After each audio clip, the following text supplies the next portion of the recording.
A very interesting update for the VW Tuareg, here also as the Tuareg R.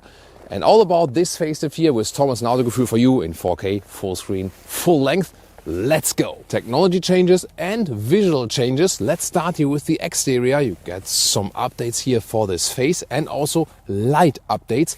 Here there's light strip going all the way through from left to right. At the moment it's a little bit darkened out still. It will be brighter later on in the final version. You still have some kind of camo wrap here.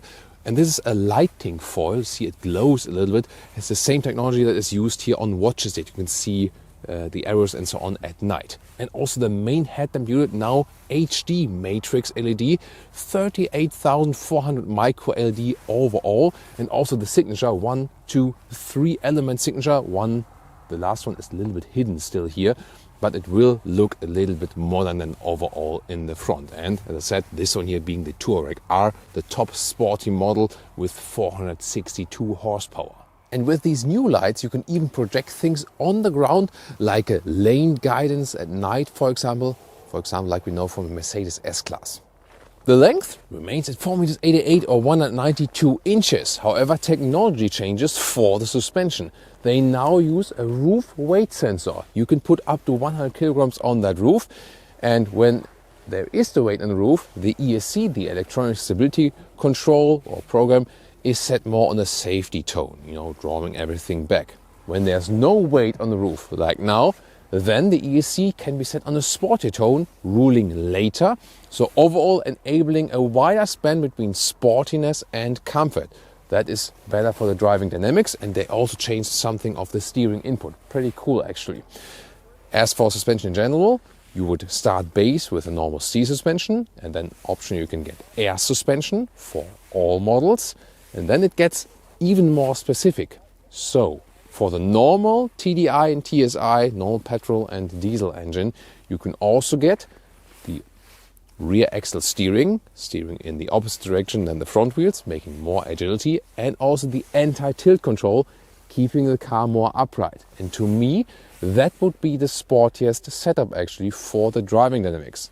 The Tuareg R here, however, because of that hybrid technology, there is no space for the rear axle steering nor the anti-tilt control. So on the one hand with the Tuareg R you get the most power from this hybrid system.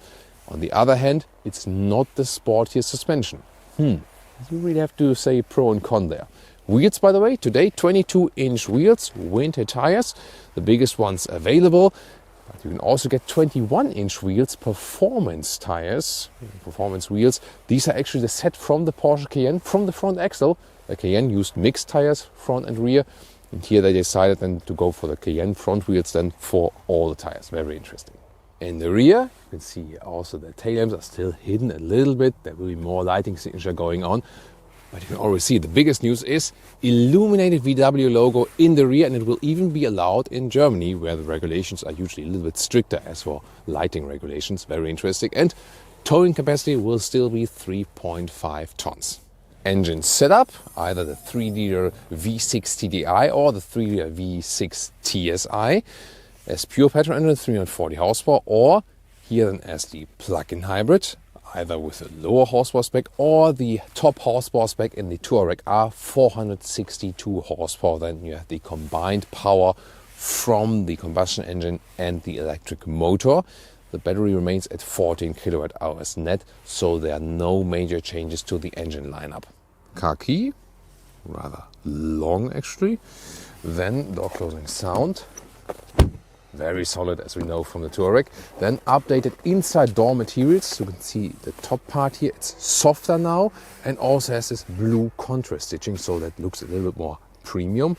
Quilting style here at the inside of the doors as well. And this the Tuareg R interior, for example, also with a special entry badge. At the moment it's still covered in this foil. And these are also the Tuareg R seats here with the stitching also on the head restraint.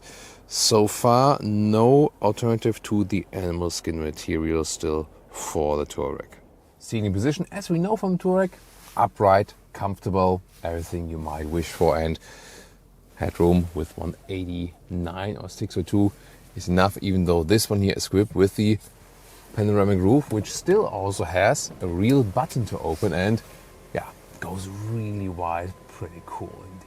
Tuareg R steering wheel, here with the badge in the lower part, perforated sides and illuminated buttons here at the steering wheel, however hashtag capacitive BS. Interior overview, you can have here these blue contour stitches in Tuareg R, also soft touch material on the top, and then you have this 15-inch screen. The size remained the same, but there is now a software update, soon more to that.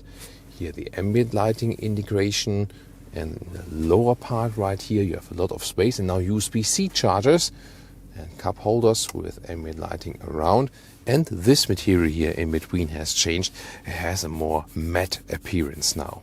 And very important while driving, here at the middle console you have this knee bolstering now, so it's a little bit softer, you know, right here, that when your knees are touching it, it's actually just more comfortable. It's a very good idea.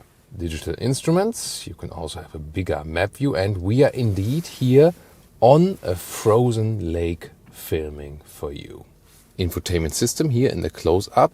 This is the climate control here, and you have some visual changes as well. This is like a home menu, but then you can have the bigger, or in the top part, this is new. It has a more, let's say, simplified app view. And here for the Apple CarPlay, Android Auto, now also available in a wireless connection actually. And let's also see that just browse around. It has become a little bit quicker. So far looks quite okay. It probably won't be the favorite GPS system ever or something. But at least it looks like a nice update. And here once again you can see that this could be more responsive, definitely. So probably they won't win the prize with the software here, but at least you also get an update when you get the facelift. Here in the lower part, by the way, seat heating. So this could all be done a little bit easier, I think. Also here for the temperature, for example. There are definitely easier solutions for that. And in the rear, of course, always good comfort as well. Pretty dark in here now because of this camo wrapping. Interesting, of course, that you can always change the rear bench here in a 2/3, 1/3 split. There we go. Maybe because everything is so freezing cold here, or below freezing actually. So always good comfort in the rear. There is some legroom left, of course, not best usage of space, but for rear passengers here, also good traveling comfort as always. And headroom, no problem with this panoramic roof. And sometimes I like to show you the trunk when it's actually full of stuff, that you can see it can house full of stuff actually. The plug-in hybrid, you can get this, this cable box here, for example, and then you lose some height, but more or less well usable still. And if you want to see the Tuareg driving from the pre-facelift, we have great reviews off-road, for example, or also more extensive driving look to the Tuareg R. Tune in there now.